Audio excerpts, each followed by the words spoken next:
What's going on, guys? I'm Josh. And I'm Robert. And this is the What's Happening in Idaho podcast.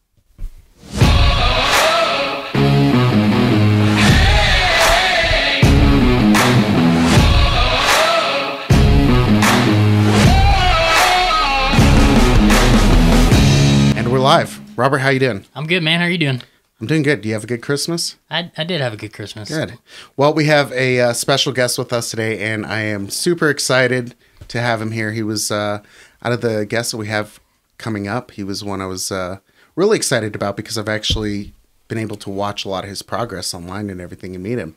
So we have Kody Newton here from Newton to Newton Productions. Hi, everyone. And so Kody is a filmmaker here in Idaho, and what I really wanted to do was, Kody seems to be working all the time. Like, that's one thing I've noticed about you is that either you're working all the time or you're really good at making it look like you're working all the time. That's number two, yeah. And it seems like you have your hands in a lot of projects, and the projects I've seen you do, I want to talk about a couple of them because, I mean, really, there's one that was a tearjerker. There's a ton that have made me laugh, and I just kind of wanted to go and find out what got you into filmmaking and kind of what that looks like here in Idaho. Yeah, perfect. So where do we start? Yeah, I do look very busy, but half of it's working, a lot of it's fun, but most of the time I am learning. That is my main goal. Is I want to be able to learn. I want to be able to troubleshoot issues because that's really what a professional is, and give myself chances to fail. And so I think what you've seen is you've seen some of the fails and then me get better and better and better, and then I'm failing less.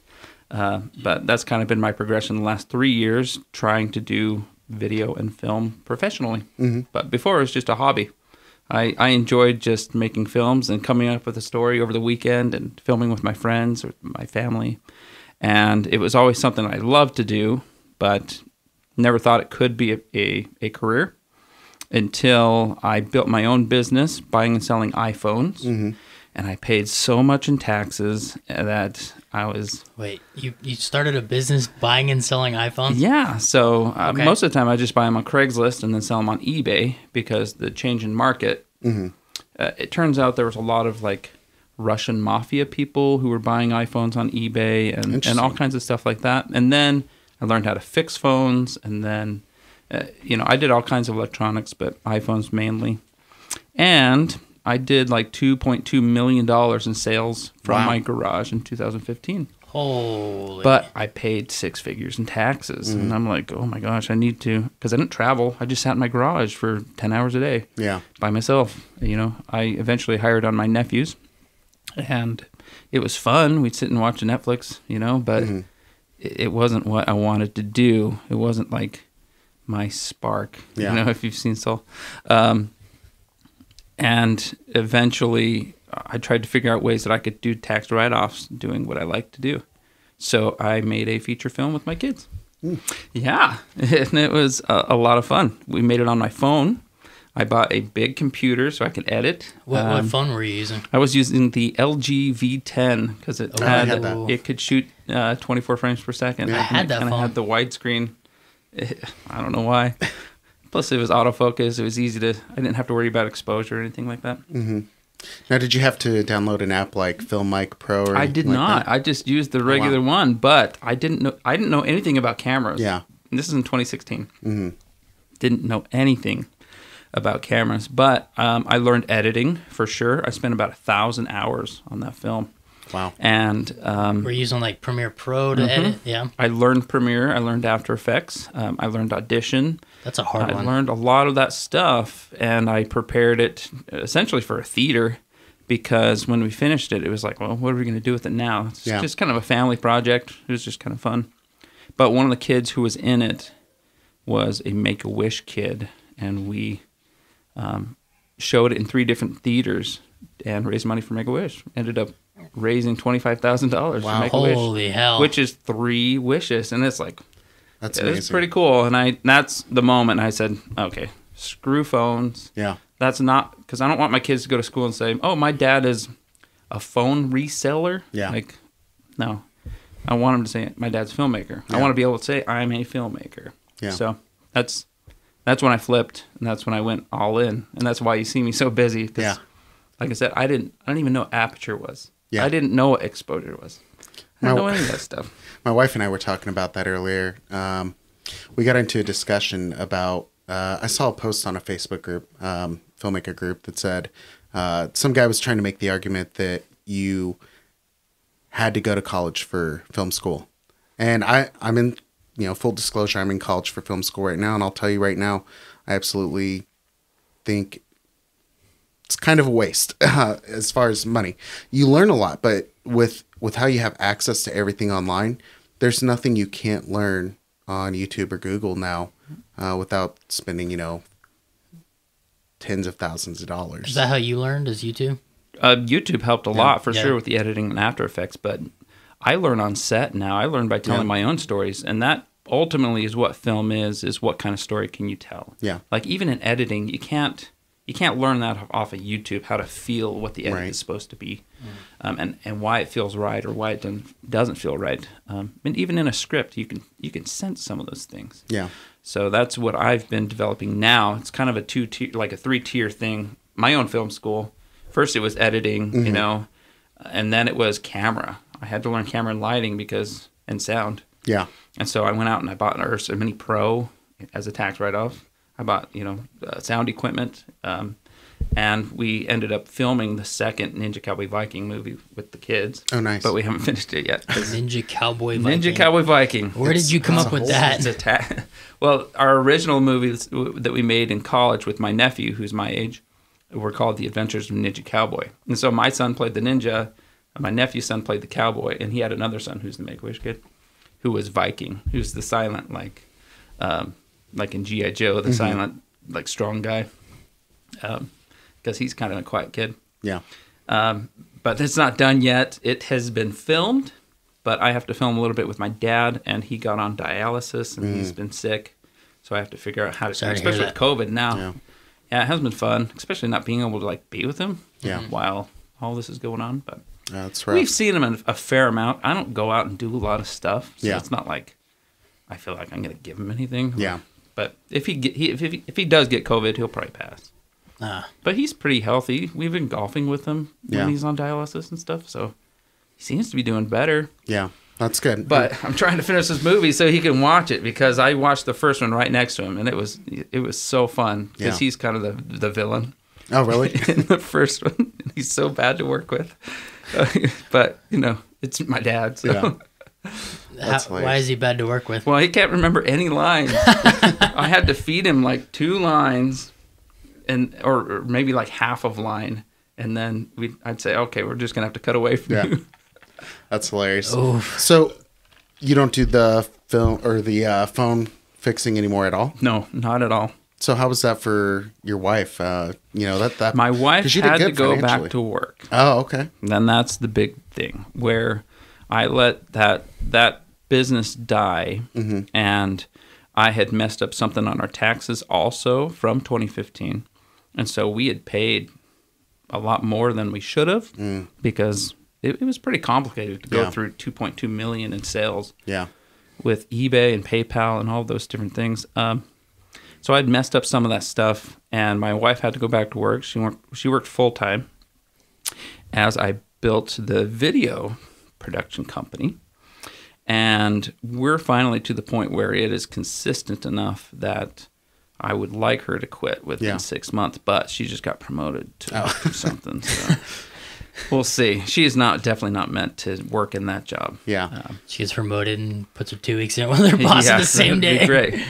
And she's like, I can't do this. That's cool though. A lot of times taking a leap like that, especially you had success, financially with the phone business. Very much. Having a partner who will say, yeah, this is something you're passionate about. Sounds like she saw that passion. She saw how you raised that money for the Make-A-Wish Foundation and just was all on board. Kind of. She kind of was forced into it. I don't think there was another. That's the things with me. I didn't feel like there was another choice for me. I wasn't gonna.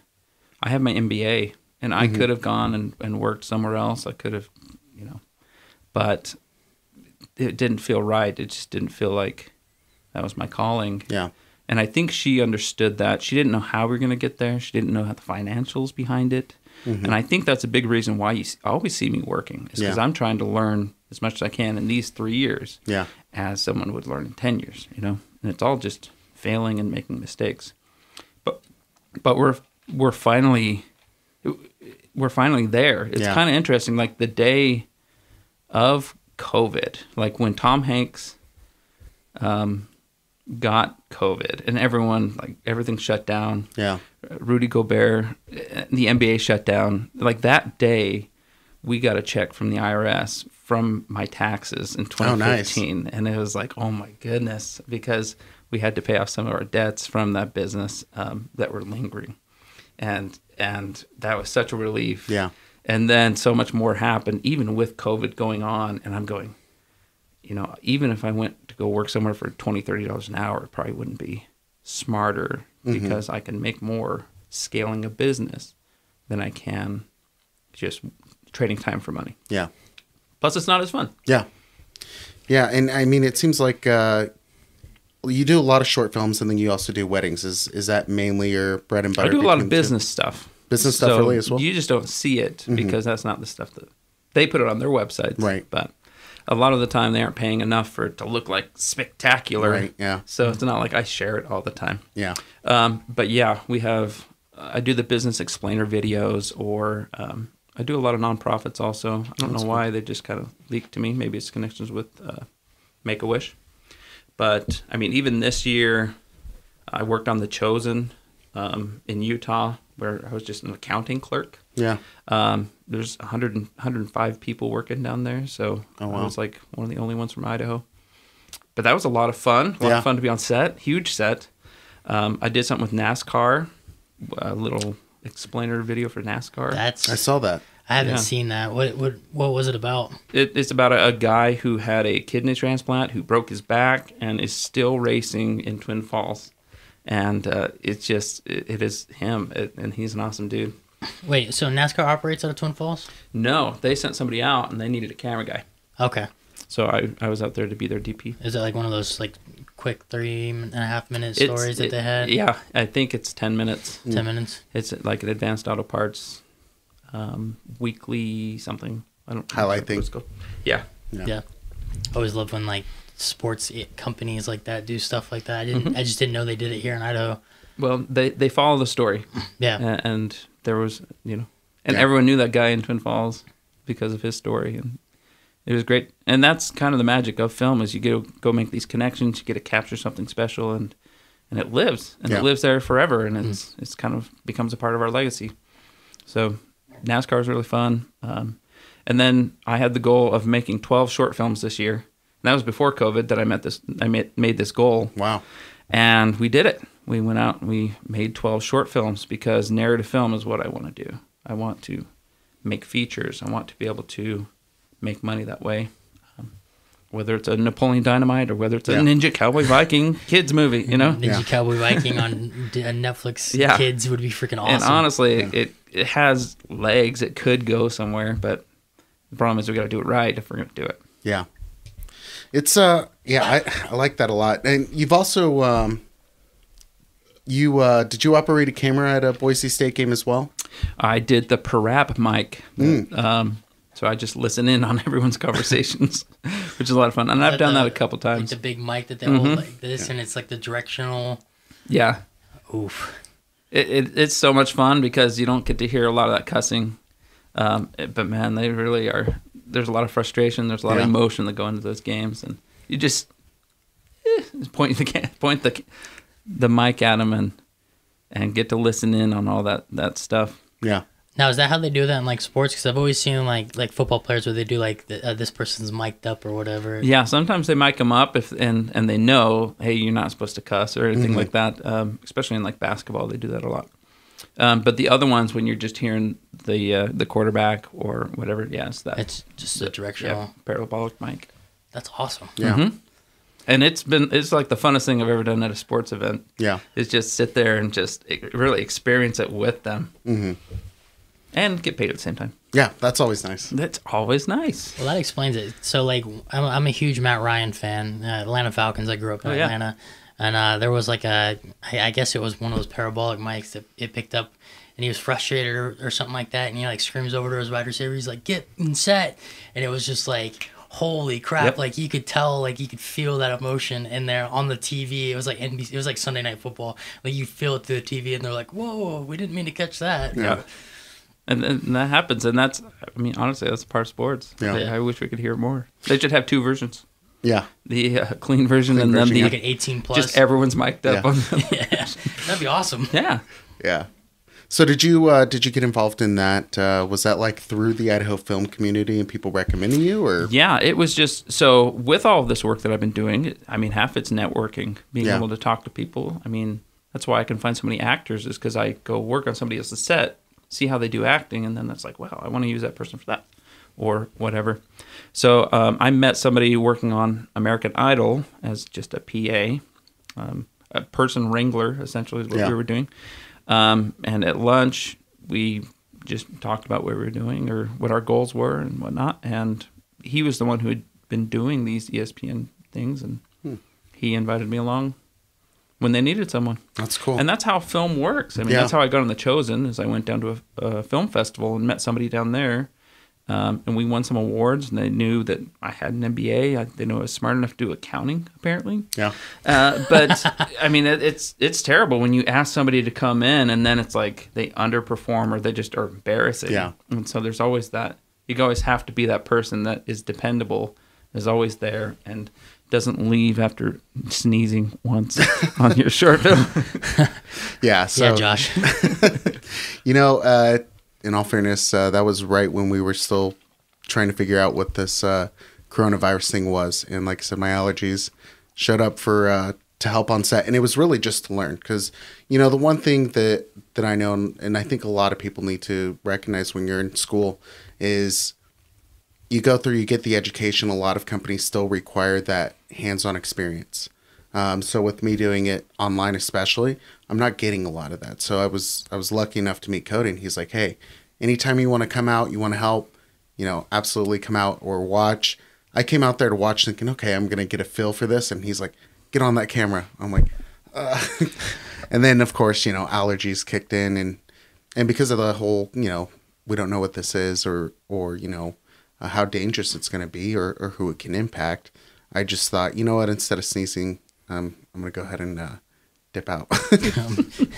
Not scare everybody. I don't want to, you know.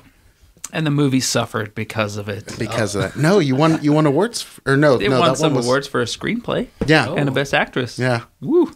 Yeah. That's actually pretty cool. Yeah. But you've actually won international award as well. There has too. been. We're very popular in India right now. So what happens Really? usually when you send your film out, it'll be viewed by a film festival, for example, and it got viewed by someone in India, and then somebody else says, hey, we would like you to send it to our festival. Here's an 80% off promo code. Yeah. And it's like, yeah, I will submit to it. You know, it's normally $35 to submit for it. It costs $7. Sure, I'll submit to that. But Yeah. India has really liked a few of our films from this year, specifically No Daddy Daughter Dance, which was our latest film. That one took me. It threw me through an emotional ringer. Good. You know, being a parent. I mean, how it starts off just kind of getting you tense and everything. You know, and the ending. It just, you know, I think what was cool is, you know, I had an idea that was your actual daughter, but the end you could tell it really was, and you could see those memories and everything. And I think as a father, kind of takes you through kind of that emotional ride as well, and you feel that. So Have you ever heard that song? I think it's by Stephen Curtis Chapman, I believe is his name, but it's called Cinderella. I dance with Cinderella while she's here in my arms. Yeah. And it kind of scales, you know, she's very young. Yeah. He dances with her, going to prom. He dances with her. I wanted the movie version of that because that song touches me emotionally, where if I'm singing it out loud, it's hard to get through it without, you know, getting emotional. So this one was a very genuine film for me, and I had written it a year before. Yeah. And I'd taken time to like speak with my daughter and write it with her and say, well, what would you do here? You know, how would you get into my good graces if I had grounded you from Daddy Daughter Dance? Yeah. And she would have done those things, and she came up with those ideas. But Oh, that's cool. yeah, I knew.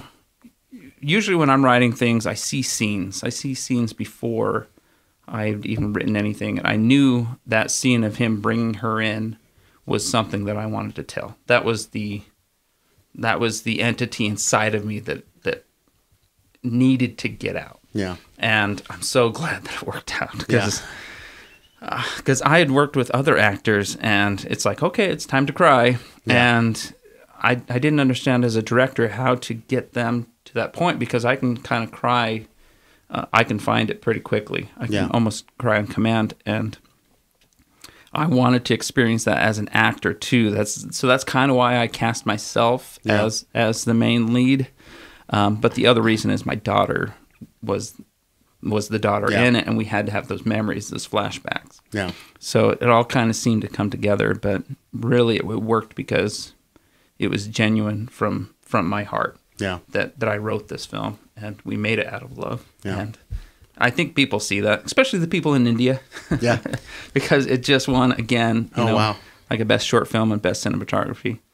And I mean, the dancing, I don't know. I think it just speaks to him a little bit more. Yeah. So you're telling me there's not somebody like cutting onions on set to like make people cry? No, I'd been on a set like before that, and they didn't even assume that the actor could try and cry. They just brought Tabasco sauce and said, "Hey, we're going to pour this in your eye for you to cry." Oof. And the director said, "Well, I'll pour it in my eye also, so it's not just you." And I was going, "What? What? Tabasco sauce?" Like, yeah, jalapeno Tabasco sauce or something. Oh, goodness. And I've never done that. You know, sometimes maybe I should have done that when my actors couldn't cry, but that sounds awful. Yeah. And there's something special about seeing someone really feel and connect to the character and go from 0 to crying in one shot. And that was the scene. It was, hey, I'm just bringing my daughter in, and then it's like, oh my goodness, this is hitting me. And that's what I learned as an actor and as a director, because my daughter had to cry too. But it is connecting with that character in a way that triggers you, and understanding that what that character is going through, and it can hit you. Yeah. It takes some time, takes some work, but people can do it. What'd your daughter think when she saw it? What'd she think? Yeah. Well, I kept it away from her, and then we watched it in theater together. And I mean, by the end, she was bawling. Yeah. I mean, which is it's a special moment. I mean, this is why I make movies, is because we're kind of making memories while capturing them at the same time. And it's always something, like, I love reminiscing. I love being able to look back. And I mean, even just watching my kids grow up through my movies, there's something just special about it. And my justification is, if there's people who are doing this and getting paid for it, why can't I just be one of those people, you know? But my daughter, I mean, she'll always remember that. Yeah. And we will dance at her wedding to the song in our movie, you know? And that's kind of the reason why I wanted to make it too, and why it had to be me and her. Yeah. Because I had my buddy Jared Stoll and his daughter make a movie together, and it turned out really well. But I was like, man, I'm jealous because they got to have this thing together, you know? Yeah. And I made my own. That's cool. I think that's a big characteristic, especially for, like, you know, even major films and stuff like that. That actor that's able to, like, capture that raw emotion, and even the director that's able to, like, draw that emotion out. That's something that, like, when I'm watching a movie, that's what I want to see. You know, I don't want to see, like, that surface, like, emotional scratch kind of deal. Absolutely. You can see when it's phoned in too. Yeah. Yeah, and it's almost embarrassing to watch when it's phoned in. Yeah. You know, like, you don't want to like harp on a movie or something like that because somebody worked very hard on it, but at the same time, it's like, it just doesn't, like, capture that raw emotion. Well, we can harp on a movie right now if you want. Have you seen Uncut Gems? Yes. I haven't yet. Okay. Well, I mean, Adam Sandler's supposed to cry during it, and I just did not. It wasn't there. You could tell it wasn't. Wasn't Bible. There's another movie called A Star Is Born with Sam Elliott. I saw that. That one.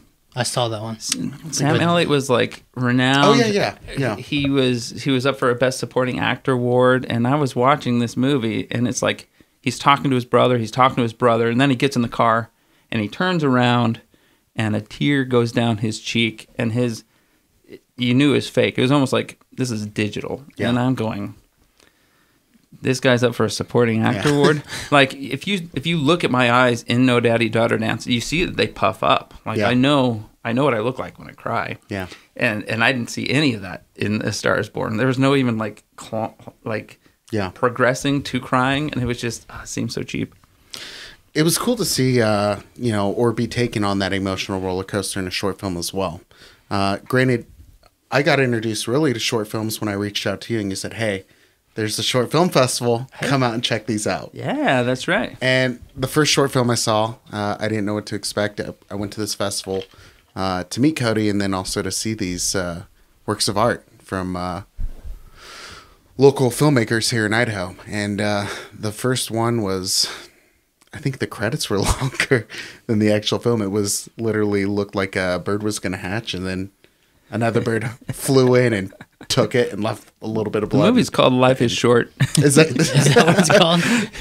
It made me laugh. Like, immediately I was like, okay, I like this. This is cool. And then just progressed through everybody's work. And it was really cool because I don't think people understand how live the film community here is in Idaho is. I didn't. I made my own feature film without knowing that there were people like me at all. We're all kind of dreaming together, which is the great part. Yeah. Because it's not, there's some competitions and stuff like that, but most of the time what I've been trying to do is just say, hey, you have a dream? Let's dream together. Let's make it together. And so a lot of my movies, you'll see two production companies on there. You'll see mine and whoever else is trying to build their own production company. Yeah.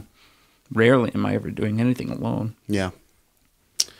Yeah, it's really cool to see, and that's one thing I did notice is I thought that there would be a lot of competition or competitiveness within the film community, because I thought it's Idaho. We don't have a large population. People are probably fighting tooth and nail for jobs or different things like that, and it really isn't that way. It seems like a lot of people, really, you just go out, you do your best work, and people recommend you for things, and a lot of people work together. And it's like you said, you started going on sets and working with people to learn more.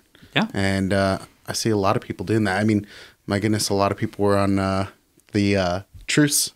Well, that was a 3-camera shoot. Okay, that was different. We tried to shoot that as like a sitcom. Yeah. Which was a lot of fun.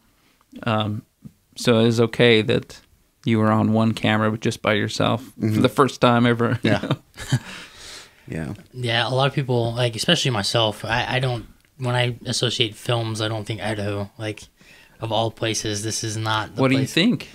Yeah, obviously, like, places like Hollywood. I grew up in Atlanta, so I kind of watched the film industry grow there. Now they have the Marvel studio, but, like, the Tyler Perrys and stuff like that. I'd even put Nashville up there, especially kind of like my hometown. They started filming like the originals. You ever heard of that show? It's like a vampire show, like Vampire Diaries kind of stuff. And then I think my first true experience on a set was I was walking around town. It was right when Pokemon Go came out. I was walking around Covington, and it's like old, like square. Like when you think like Southern City, it's like a Covington Square, right? Little restaurants here, a bar, and then a statue in the middle. And we turned around a corner, and Dolly Parton was shooting a movie.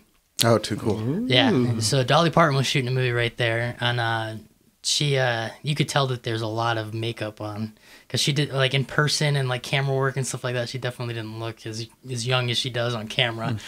But, I mean, this was a couple years ago, so she's, in her 70s now, so. Yeah. She's still looking good, though. She is. Yeah. She is. She's a very pretty lady. You know what states I associate with films, and maybe it's because I've read articles, as Georgia and New Mexico. New Mexico's killing it right now. Yeah, it's a good place. Yeah, they're like Georgia. Georgia did something a long time ago. The state that really just welcomed and gave a lot of tax breaks to filmmakers and incentives. Yeah, exactly. The big thing about those places also is they have year-round summer. Essentially, they have nice weather. You can't do that up here. Yeah. Well, what blew my mind, and it really like hammered it home, was during Avengers Infinity War. Yeah, that was the first one of the in game. So that scene where Tony Stark pulls out that flip phone and it's got Captain Rogers on there. It actually is a 678, which is a local Atlanta area code. That's his phone number. I saw it and I'm like, oh no, that's it. And then it really like clicked home for me. Yeah. Robert Downey Jr.'s condo was just down the road from where I worked, and that's awesome. yeah, so it was cool. But yeah, no, Idaho, I just don't associate like maybe some like wilderness shots or something like that. There haven't been a lot of films, like big films, to come out of here. What was that one? The volcano one. Dante's Peak. Dante's was Peak. that filmed here? Yeah, that was filmed in what? Idaho. Not Rigby. It's going to come to me after this Up in podcast. But like the area. you can Google it and you'll see. Yeah, it was filmed here in Idaho, and let's see. Of course, Napoleon Dynamite. Well, yeah, Dynamite. Yep. Napoleon Dynamite. But that's like if you think Idaho and film, like that would be the one that maybe pops up. I would hope so. And then you sit there and stare at it and you're like, is that really what Idaho's like? And you're like, yeah. Preston, Idaho, yeah. Yeah. You know what's interesting though is you would think that Idaho would be more of a hotspot destination because I don't think there's but maybe a few cities that require filming permits. There's really there's no filming permits at all. No, there's no film commission. I mean, it's pretty barren wasteland, but at the same time, everything's cheap because of that. Yeah. And so that can attract people. Ideally, that's what I'm shooting for. Is I'm saying, hey, you can make your $500,000 movie here for $250 because it's so cheap. Yeah. There's no film permits. Most of the time, that's because you can't plan a $500,000 day in LA around someone who says, "Oh yeah, you can reserve it." Yeah. No, we're going to pay $20,000 to have this place. And even Utah has some places that you have to have permits and stuff like that. Because Utah is kind of booming because of their incentives too. Montana is booming because of their incentives. They have people working for their commissions. Yeah. And it's kind of cool that we're right next to them, so I can go film with them. I mean, I've shot several things down in Utah, and that's kind of the freelance side of my business, And then I get to do video production just from here and around here usually. But there's no reason why it couldn't come here, because it all just revolves around people and ideas. Yeah. Well, I think as we continue to grow, because Idaho is growing at a rapid pace, and it is a lot of people from California. Bringing a lot of people from California. It is. I actually got an email the other day. I've started my company and haven't done anything with it. Just slowly start getting everything ready. And I got an email from a lady the other day with a resume, and she's like, "Hey, here's my editing reel. I'm looking for work." I can't even pay myself yet. But I was interested, so I looked at it, and she's edited on tons of huge box office hits, like 27 Dresses and a bunch of different other ones. And it was pretty impressive. And we actually have people, I forget the person's name, but the Born Identities, all those. I think it's maybe the producer is from Boise. And that's actually why every time that they've had a new one come out, it's always been featured here in Boise. Oh, yeah. I didn't know that, actually. Yeah, Matt Damon came up for the last one, Yep. Well, and then there was that one actor that's out of downtown Boise. Or is it Sun Valley? He's out of Emmett. Is it Emmett? Yeah, that's where they have the Cherry Festival, right? Yeah. You're talking about Aaron's... No, is that his name? Yeah, he was on Breaking Bad. Is that him? Oh, yeah. Yeah. Okay. He's in a lot of movies. Aaron Paul? Is that correct? It sounds... I was going to say Aaron Scott, so either way, it sounds good. Aaron Paul, I think. Yeah. Okay, we're looking it up. Yeah, he's definitely from Boise. His parents live here. Was it Breaking Bad? I thought it was the other guy. Nope, he's Jesse Pinkman from Breaking Bad. That kind of... It's an interesting role to be on. Yeah, it is an interesting role. Aaron Paul.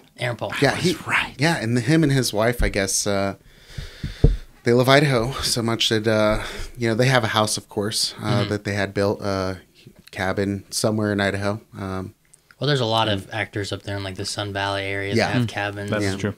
Doesn't Bruce Willis have a cabin up there? He, I don't know what all he owns now. I don't want to get too much into it because I know people in that area, but yeah, he still has, something down there. So yeah. So I think that Idaho is going to continue to be a hotspot, and I think that it's going to end up turning into a mecca. I think what we need to do is we need to have somebody working at the Capitol, identifying what those things that are going to attract film studios to Idaho, what those are, those incentives, and start working on it. Because I can tell you right now, a lot of the legislators at the Capitol would like to see additional revenue brought in, even if it's at saying, hey, if it'll attract more business here, we can do discounts, because we do it with every industry here in Idaho. I mean, you see it with companies like Paylocity. There's a reason they're in Meridian. And that's because Meridian gave them a bigger tax break than Boise was willing to do. So we're already doing this for companies. So it'd be nice to have somebody down there trying to do that and getting studios in there, because the talent's here. I really do believe that there's a lot of people who are really good actors, directors, different things like that. Well, and the revenue's there too. Like, you watch what happened in Georgia. So Atlanta was a big city as it was, but like as soon as Marvel started filming there, Tyler Perry has his own. There's literally like 5 lanes opened up on the freeway, and then past his exit, his special exit that he has that goes to his special studio that he has there, it slows down and it goes into like 3 lanes. But like the amount of infrastructure that it built and like the revenue that it had flowing in, you know, it was wild to watch it just like boom, just like that. Housing started coming up to just start housing some of these actors and producers and stuff like that. Yeah. What's your favorite thing to do as far as making a movie? Directing. I mean, yeah, writing, directing. I mean, I'd like to be the first person to experience the movie, essentially. I like working with actors. I love blocking. I mean, I like camera work now just because I've done it. But that's not it's not my bread and butter. Directing is for sure it. Yeah, when it was like fancy, like flip up chairs that you sit on. I used to. I gave it to my makeup artist because she could use it more than me. I'm not sitting down on set usually. No? No. What are you normally doing? I'm right next to the camera, or I'm on the camera. Yeah. Well, when I got to his house, that was a tough one. I wrote, I directed, I DP'd, and I acted because I had to. You were all over the place. I was not supposed to act in that one. That Really? one was because someone said it's a little too vulgar for me, because I did talk about Japanese pornography during that short. And there was I guess his pants were off at the end. Oh, yeah. Yeah. That's about as risque as I get. Was it a comedy? It was a comedy. Okay. I just want to make sure. I thought I sent it to you. You were just watching it. Is that Truth's movie? Yeah. Oh, is it the Google one? Yeah, it's pretty funny. Is it? Yeah. I'm going to have to watch it all the way through. I was kind of skipping through it before we started the podcast. Yeah. It's one that you worked on. So are you proud of it? That's the big question. Well, yeah, I think it was a great film. Okay, I don't think I deserve the IMDb credit, but it's always appreciated. Well, if you worked on it, you get it. I mean, that's how it works. Yeah. Just the man that worked 3 seconds on it before he walked out so he didn't sneeze. The guy who didn't give us COVID, thankfully. Yeah. And it's literally this long title in the credits, and it just says Josh Gibbons. Yeah. I'm just happy you showed up. I mean, half the people are like, hey, I want to work with you. I want to learn. Yeah. I'm like, yes. Okay, ready? Saturday, we're working. Yeah. Oh, well, okay. And then they don't show up. My wife, she knew it was important to me. I've got 4 young kids at home. Well, at the time I had 3. I just got custody of my oldest daughter in May, so I now have all my kids at home with me. And but I had the 3 younger ones, which the younger ones are always harder generally. So yeah, it was something that she knew it was important to me, and she's like, yes, go ahead and go. So yeah, I want to get involved again and really just get on set and help where I can. I've learned a lot since then, really. I think that because, everything I've done has been on my own so far, there was a lot of self-doubt. You get told, get behind this camera. And I had just gotten the Blackmagic Pocket Cinema Camera 4K that he was having me use. I literally just got it for my birthday. But but I hadn't I unboxed it, but I hadn't used it yet. So it was. Now it was, use it in front of 12 people. And Yeah. make sure it's in focus, buddy. Yeah. So. Well, what do you want to do? What is your bread and butter? Well, there's the desire that I have, and then there's kind of the reality. My bread and butter is going to be corporate work. I know that. I know that it's going to be explainer videos or, things like that, or just, introductions for new hires, things like that. That's really what I'm going to focus on, because I think that as Idaho continues to grow, there's going to be a lot of consistent work there. What I'd love to do, I just don't see being viable yet. I like, what Adult Swim is, right? Yeah. I like ridiculous comedies, or like, I've been watching Kinney vs. Spinny. Do you remember that? I don't. I never watched that. No. It was a show it's these two Canadians that live together, and they do challenges, and one of them, has to go through punishment if they lose, and it's ridiculous challenges. It's like, who can sleep in a van the longest, who can stay in a van the longest, sort of thing. And they weren't allowed to leave the van. Another one was who can be a better professional wrestler.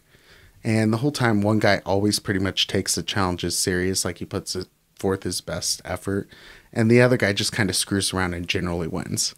So it's just a ridiculous style of comedy that I like. Have you seen the Auntie Donna's House of Fun on Netflix? Mm-mm. No, you need to watch that.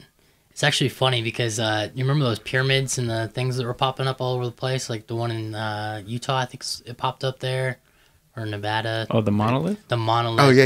Yeah. So they were putting them throughout the so it was right before COVID. They started like putting them just out there. They got this like grand idea that they're going to like, oh yeah, we'll just put them around the planet, I guess, or around the world, and see what people thought. So all these people were freaking out thinking aliens were coming in, but in reality, if you zoom out and you look at all the locations, it's spelled a giant A for Auntie Donna's House of Fun. Oh, really? Yeah, and it was just a giant promo ad for their TV clever. show. It's actually it's kind of goofy, but it would be right up your alley as far as like watching. Yeah. Yeah, I've seen your Facebook feed. You like a lot of humor. Yeah. I love to laugh is what it boils down to. So would that be writing and directing that stuff, or producing? No. So for me, it would be directing, producing. My brother, I'm not creative. When it comes to writing, I'm not. My brother's he's really creative when it comes to writing and things like that. When it comes to developing stories, and I know that I'm not. It's something I have to work at. It's a craft, yeah. But it'd be more so the directing. So okay, it's so much fun. Yeah. Well, we may have some opportunities for you coming up next year. Anytime, I'd be happy to. You have quite a bit of movies lined up for the next. Yeah, we're trying to write out a feature film to be ready to film here soon. Now, what's the difference between a short film and a feature film? A short is under 45 minutes. Mm-hmm. A feature is over I call it 80 minutes. 80 minutes? Yeah, but technically I think it's 60. But we're trying to get an 80-minute film done this year, and then I have some other stuff that I can't talk about that are feature film related. Oh, cool. But I've signed. I can't talk about them. Something to look up for, though. Yeah. To look up to, I guess. Yeah, it'll be good for Idaho. It's a fun little Hallmark movie. It's exciting. Yeah. The other thing is, last September, I had a film festival where we showed, 2 hours of films people have been working on all year. That was a lot of fun. Yeah. And there was about 150 people who came out. I mean, amidst COVID, and people could watch online too. And I enjoyed that so much. I'm like, man, I wish we could do that a little bit more. So I'm planning on doing a 72-hour film festival, like in March, to replace, because there's usually a February I-48 challenge. Yeah. Just to kind of replace that, just have 10 teams do it, but with a different way of doing it. So we'll see how that goes. Yeah. And then in May, we're going to be having a horror film festival for the first Idaho Horror Convention. In May? In Convention? May. There's going to be a convention There's going to be here? a convention here. No kidding. Like a Comic Con, but it's a horror con. That sounds awesome. Man, yeah. But they have let me set up a film festival for that. Oh, that's that totally should be cool. fun too, because that'll bring people into the convention, but at the same time give people a reason to go make a horror film. I hope we do a Comic-Con here soon. That'd be awesome. I They've think had we do, some. yeah. Have they? Yeah, I've they always just haven't wanted to had horror go to cons. one. They're fun. Yeah. It's really fun to connect with people, and I mean the cosplay is pretty fun. Yeah. I mean people put so much work into that, and I'm like, why don't you do it for movies?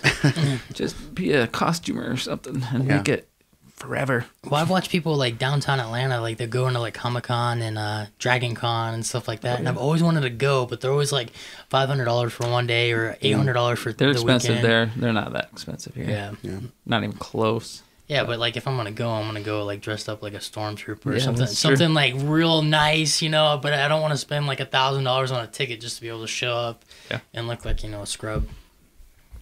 It is a craft for some people. I mean, Yeah. they take it so seriously, and I love it.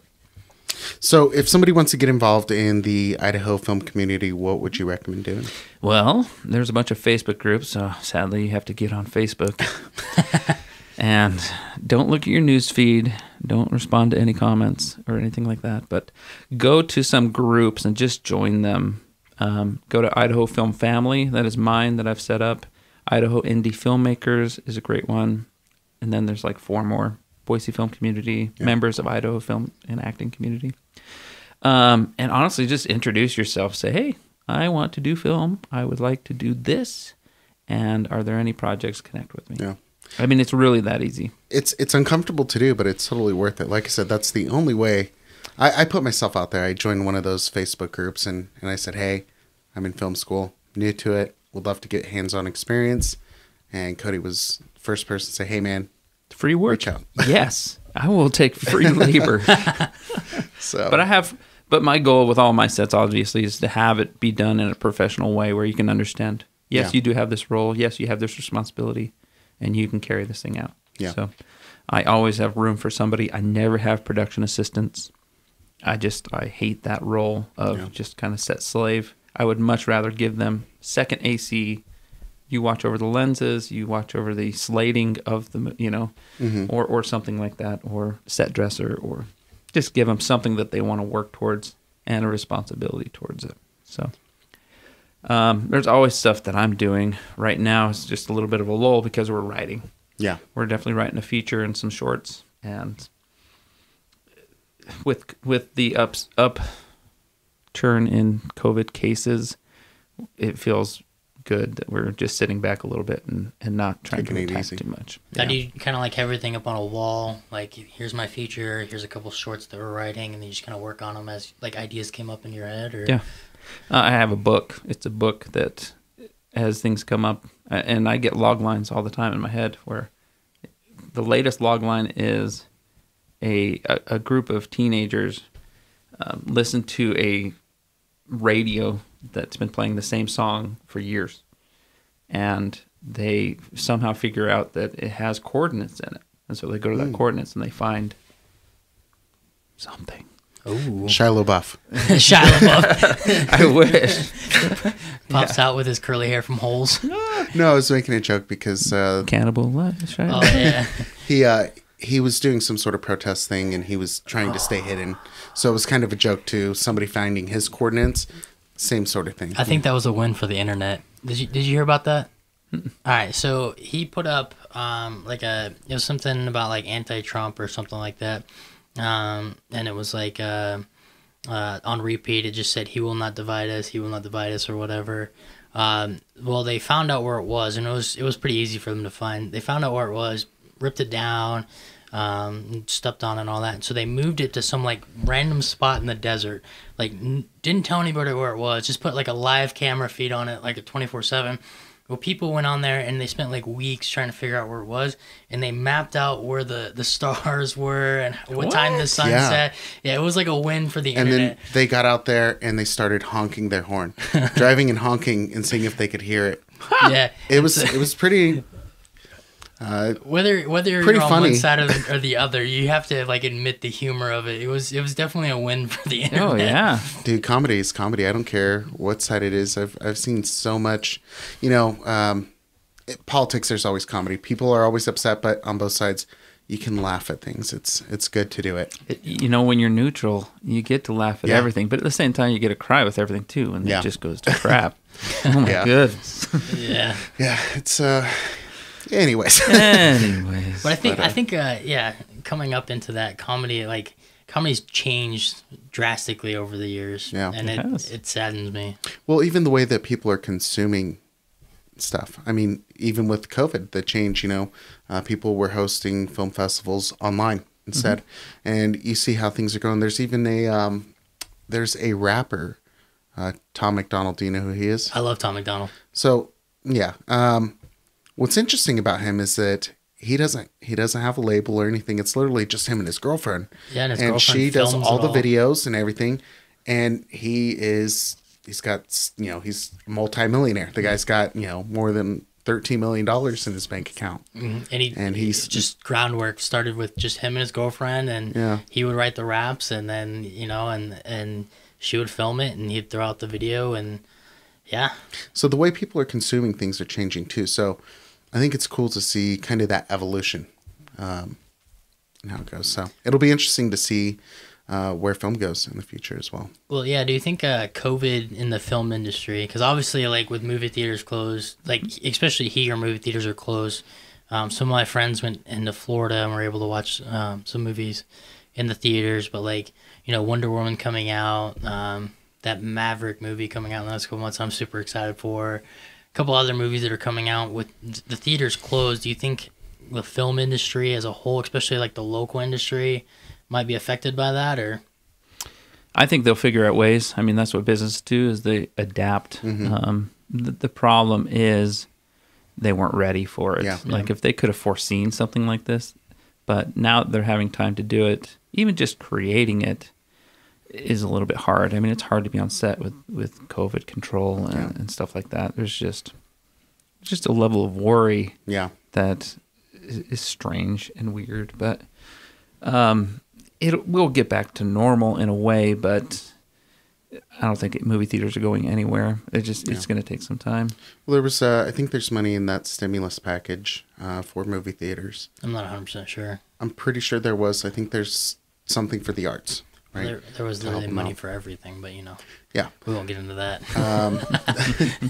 So, yeah, I think that that was specifically to help save movie theaters because a lot of things are changing. I think who did really good as far as adapting to the whole COVID and not knowing what that looked like was Disney. Oh yeah, they did so good. They got so many new subscriptions, and these are auto renew every month.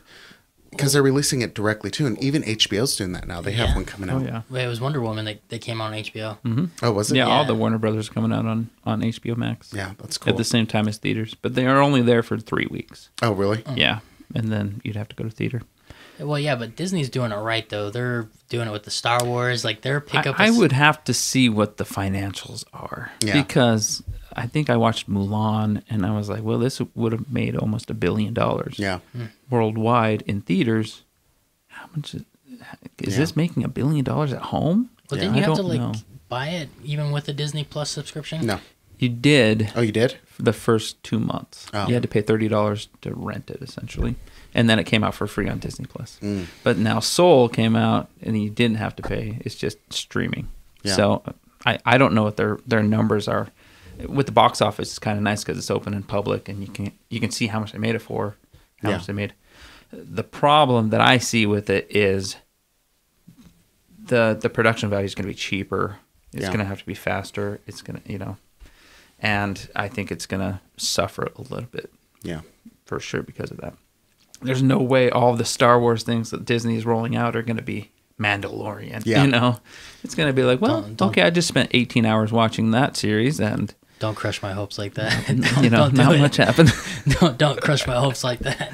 I think they did fantastic with Mandalorian. Well, I think they did too. Yeah. But at the same time, I mean, even with the MCU, with Iron Man, Iron Man was great. Mm-hmm. And then, you have an Iron Man 2, and then you have a Thor 2, or, it's just, there are some that, they were kind of phoned in. To play devil's advocate to that, I think longer those days where, you would pay $10, $12 to go see a movie, and then you pay another 10, because I used to go see movies like multiple times. times. Yeah. Oh yeah. You know, when the first Star Wars came out, I went and saw it like 3 or 4 times.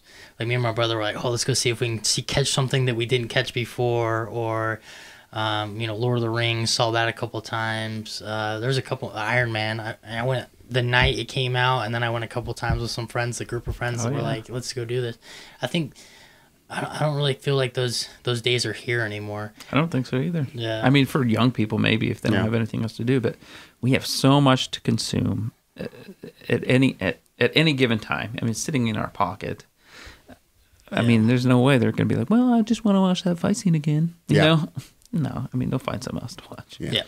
Darn it. It's just too bad.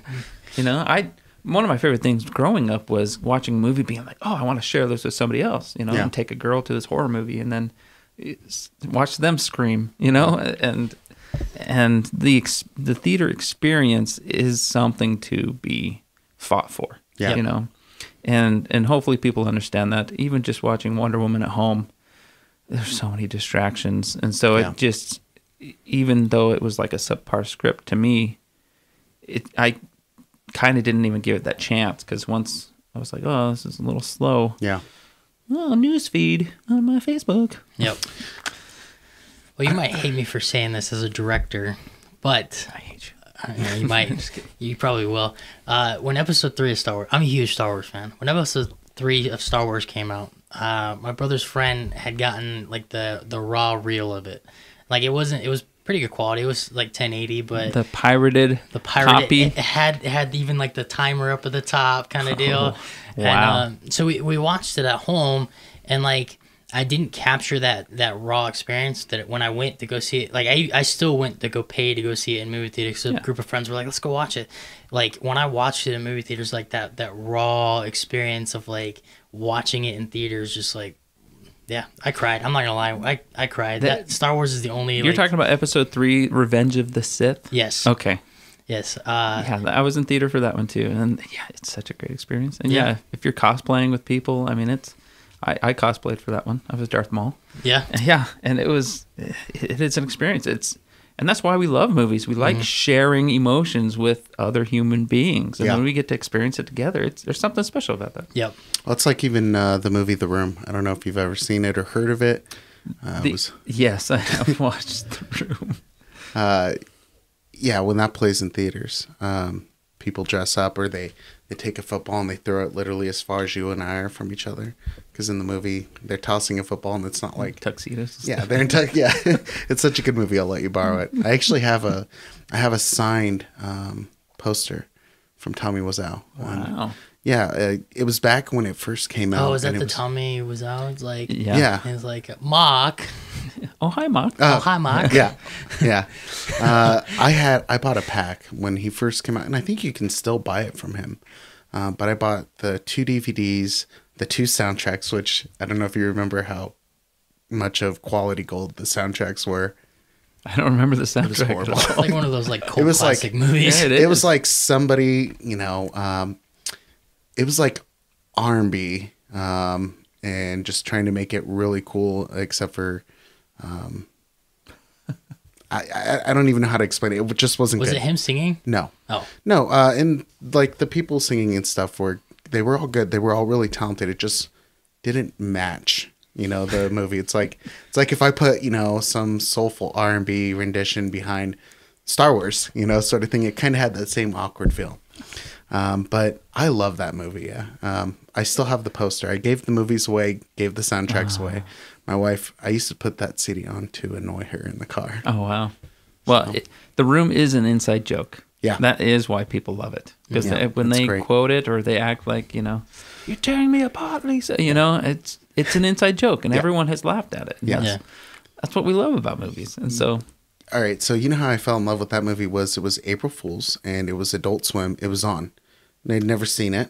Really? They played, it was like, I don't know, 7 years ago, something like that, 8. Maybe even longer. But they played it, and I was like, well, it's April Fool's. It's got to get funny at some point. And I watched, and my face literally just kind of stayed like this, like, when's it going to get funny? What's going on? When's it going to get funny? And then I got through the movie, and it ended and got to the credits, and I was like, that may have been the greatest film I've ever seen. That was like the ultimate troll. And you start calling people, and hey, have you seen this movie? You Yep. gotta watch this movie. Get on Google. I'm Yeah. like, oh, I can buy the whole setup and a signed poster for $48. Done. Boom. I love movies like that where you watch it and then you're just like, have you seen it? And they're like, no. And it's like, you have to see it. Share this experience Yes. with me. Yeah, That's why it's you're magical. right. Well, is there anything else we should know about you, Kody? Or... Oh no, my deep dark secrets. Yeah. I'm still struggling to make ends meet and work hard enough, and I have, if I've offended anybody, I am sorry. I don't mean to. I'm trying to be the nice guy. I'm trying to be as nice as I can, but especially now because I do have to put my family first. I have to put our bills first. Yeah. It's a little bit difficult because people who I've depended on are asking me, "Hey, can you help me with this project?" And I'm like, "Ugh, Yeah. I'm sorry, I can't." Yeah. And most of the time, if you write a good enough story, and I'm attached to the story, and I feel like it's something that I want to share with people, and I want to bring it to life with you, I'll say yes. But I'm entering that part of my career now where I have to pick my battles. Yeah. And it's for a good cause, but it's inevitably going to turn some people away. Yeah. And I do feel a lot of FOMO, even when I do say no to these things. And then I see people's on set. I'm like, oh, I could have been there. Yeah. I could have been helping and experiencing things and building connections and relationships. And, because that's what I love. Couple more questions and we'll call it. Sounds great. Where can people find you online or follow you? Well, To see it your just journey. depends where you are. But if you look up Newton to Newton Productions, and that's like T-O, like Stockton to Malone, Newton to Newton. It's newtontonewton.com. There is on Facebook, Newton to Newton Productions, at Newton to Newton on Instagram. And if you just look up Kody Newton, Kody with a K on YouTube, you'll find a lot of that stuff there. Perfect. So, lots of short films, lots of entertaining things. If you look on Amazon, you'll find me too. Good. And we always end the podcast with the same question.